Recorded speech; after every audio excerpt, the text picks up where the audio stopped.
Hai adik-adik, kembali lagi dengan Kak Rina di Online Class 101.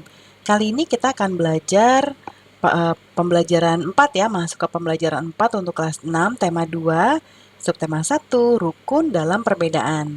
Pembelajarannya yang akan kita bahas adalah bahasa Indonesia, matematika, dan PPKN ya, di halaman 26 sampai dengan 31.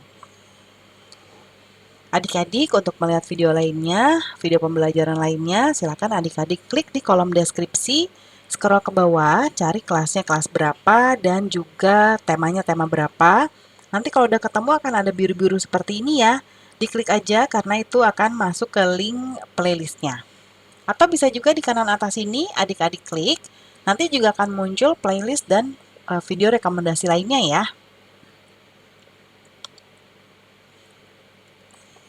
Kita mulai ya adik-adik.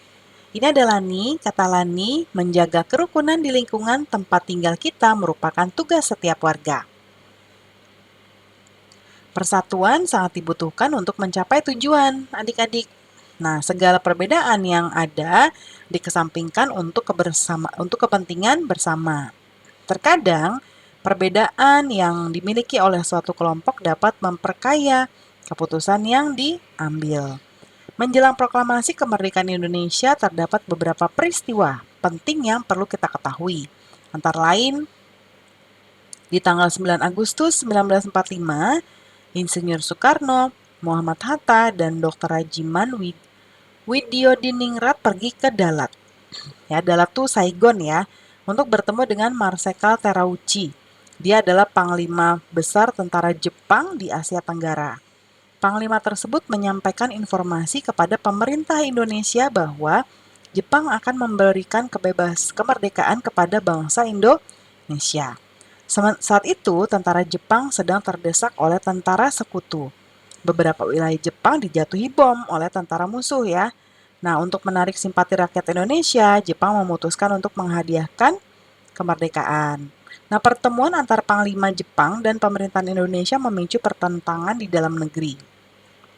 Ya, jadi terjadilah perbedaan pendapat antara tokoh golongan tua dan golongan muda. Golongan muda tidak ingin kemerdekaan Indonesia diatur oleh Jepang. Mereka menginginkan proses kemerdekaan Indonesia disiapkan oleh bangsa Indonesia tanpa adanya campur tangan asing. Nah, berdasarkan bacaan tadi adik-adik kita tuliskan informasi di peta pikiran ini ya. Seperti biasa ada apa, mengapa, siapa, bagaimana, kapan, dan juga di mana. Ya, kita lihat di sebelah kanan ya. Di bagian apa? Ya, apa yang dibahas? Jadi Insinyur Soekarno, Muhammad Hatta, dan Dr. Rajiman Widyodiningrat bertemu dengan Marsekal Terauchi. Ya, lalu yang mengapa? Panglima Besar, mengapa ya? Maksudnya mengapa ada pertemuan itu? Panglima Besar Tentara Jepang di Asia Tenggara menyampaikan informasi kepada pemerintah Indonesia bahwa Jepang akan memberikan kemerdekaan kepada bangsa Indonesia. Kemudian siapa? Nah, siapa yang ada di pertemuan tersebut? Yaitu Insinyur Soekarno, Muhammad Hatta, Dr. Rajiman Widyodiningrat, dan Marsekal Terauchi. Bagaimana ya? Bagaimana pertemuannya terjadi? Nah, kalau ini bagaimana dampaknya mungkin ya pertanyaannya. Pertemuan antara Panglima Jepang dan pemerintah Indonesia memicu pertentangan di dalam negeri. Kapan kejadiannya? Tanggal 9 Agustus 1945. Di mana? Pertemuan dilakukan di Dalat, Saigon, Vietnam. Kemudian diskusikan peta pikiranmu dengan teman kelompokmu ya. Kembangkan informasi pada peta pikiran menggunakan kalimatmu sendiri. Nanti serahkan hasilnya ke Bapak atau Ibu guru. Ya. Nah, ini Karina contohkan di sebelah kanan. Pada tanggal 9 Agustus 1945, Insinyur Soekarno, Muhammad Hatta, dan Dr. Rajiman Widyodiningrat bertemu, dan ini bertemunya dua terus ya adik-adik. Bertemu dengan Panglima Besar Tentara Jepang di Asia Tenggara, Marsekal Terauchi di Dalat, Saigon. Kemudian Marsekal Terauchi menyampaikan informasi kepada pemerintah Indonesia bahwa Jepang akan memberikan kemerdekaan kepada bangsa Indonesia. Pertemuan antara Panglima Jepang dan pemerintah Indonesia memicu pertentangan dalam negeri. Nah, itu ya adik-adik ya. Lalu ini ada permainan adik-adik. Adik-adik tahu nggak ini pakai tongkat atau bambu ya, 4 buah, 2 orang di sini, 2 orang di sini. Nah, pemainnya nanti akan lompat-lompat adik-adik. Nanti ada iramanya. Nah, ada pertanyaan di sini. Seandainya kamu sedang bermain bersama mereka, apa yang harus kamu perhatikan terkait kerukunan dan persatuan? Nah, bermain dengan gembira tanpa membeda-bedakan perbedaan. Ya udah main aja. Ya, Maulani di sini keturunan Tionghoa. Kemudian kalau nggak salah yang dari Bali itu adalah siapa? Dayu ya, adik-adik. Nah, itu nggak masalah ya. Saya juga akan menghormati agama maupun suku dan jenis kelamin teman-teman. Ya, mau cewek mau cowok tetap harus saling menghormati.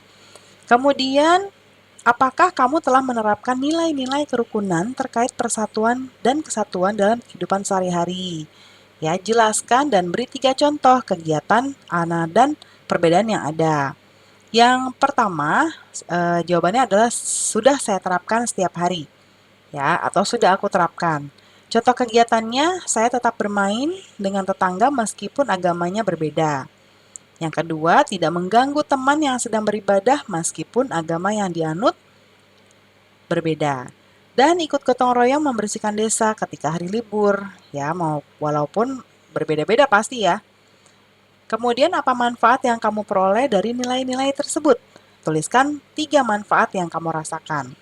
Yang pertama, memiliki teman yang banyak, hidup di lingkungan sosial yang baik, kemudian kesatuan dan persatuan di sekitarku semakin kuat. Nanti sampaikan jawabannya di depan kelas ya. Selanjutnya, bekerja sama dapat mempermudah pekerjaan. Tujuan mulia bisa tercapai karena persatuan. Bacalah cerita di bawah ini. Siti, Udin, Lani, Edo, Beni, dan Dayu menjual martabak buatan Ibu Lani. Mereka sedang bekerja sama untuk mengumpulkan dana bagi temannya yang sedang dirawat. Mulia sekali hatinya teman-temannya ya adik-adik ya. Mereka mengikuti bazar makanan di lingkungan tempat Dayu tinggal. Nah, 6 sekawan menjual 8 martabak. Setiap martabak dipotong menjadi 12. Mereka berhasil menjual 90 potong. Pertanyaannya, berapa martabak yang terjual? Ya. Kemudian yang kedua, berapa martabak yang tersisa? Kita lihat di sini yang A, ya. Jadi yang pertanyaannya pertama kita cari tahu dulu martabak yang berhasil dijual adalah 90 potong. Ya, martabak yang tersisa berapa? Nah, ini lihat. Jadi dia menjual 8 martabak. Ya, setiap martabak dipotong menjadi 12. Jadi kita kalikan 8 kali 12 dikurang 90. Ya.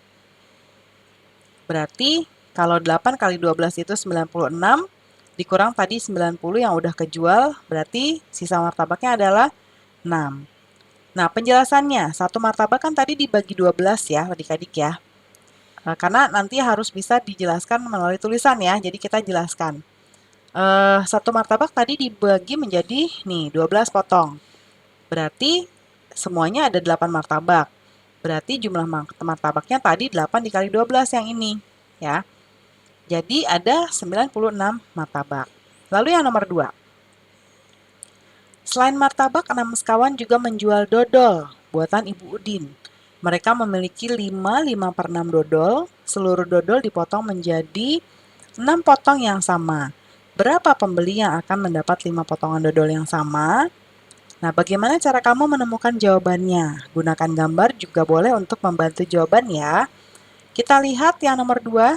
Jadi tadi 5/6 ya. Ini kita pecahkan, ini kan pecahan campuran. Kita ubah jadi pecahan biasa jadinya kayak gini.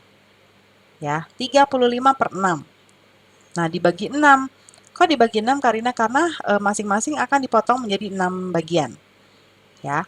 Nah, untuk jadi ini tuh kalau Karina tuliskan gini, 35/6 dibagi 6, ya.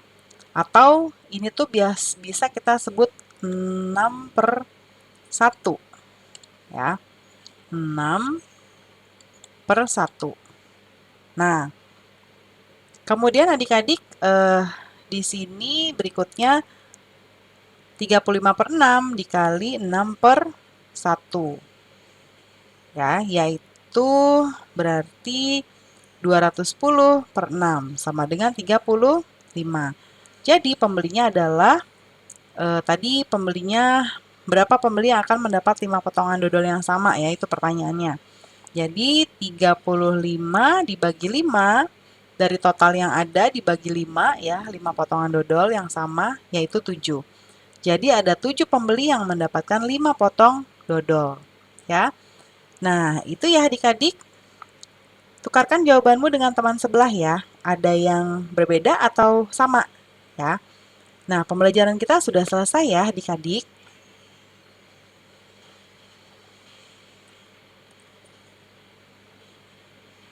Terima kasih sudah menonton sampai akhir. Mohon dimaafkan apabila ada kesalahan dalam perkataan maupun dalam materi yang diberikan. Sampai jumpa di pembelajaran berikutnya ya. Dadah!